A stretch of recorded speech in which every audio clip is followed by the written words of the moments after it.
How are you doing this evening? Doing well, Jenna. How are you?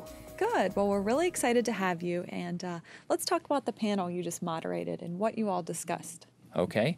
So we were here at Business Climate 2011 talking about a new economics for low carbon, sustainable world.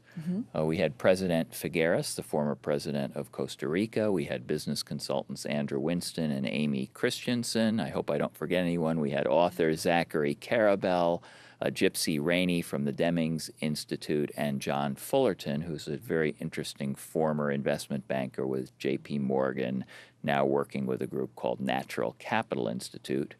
And the basic conversation, I think, was, can we continue to grow the global economy without running out of stuff and polluting the planet to a point where it's unrecognizable? And what was the conclusion you Well, guys came up with?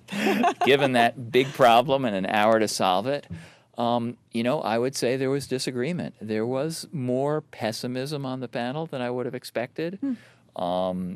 So there were those who say we have to redefine growth, that we can't continue to allow everyone on the planet to aspire to a middle class or upper class standard of living like we enjoy here in the United States, that we're running out of air, clean air, we're running out of the ability to put carbon in the environment, we're running out of materials, and so we need radical change in the way business is done.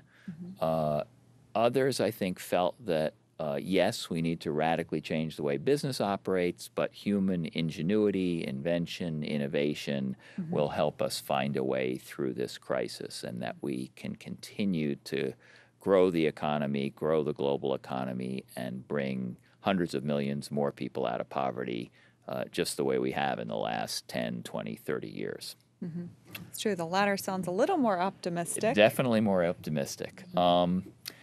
But I guess my takeaway from the panel was that incremental change, step change, more energy efficiency, less waste, less pollution, all those good things which we see happening in corporate America by themselves are not going to solve the environmental problems we have. So we do need to accelerate the pace of change, come up with new technology, come up with stronger government policies to solve these problems. So change is happening, but the pace of it is not fast enough to solve the problems we have.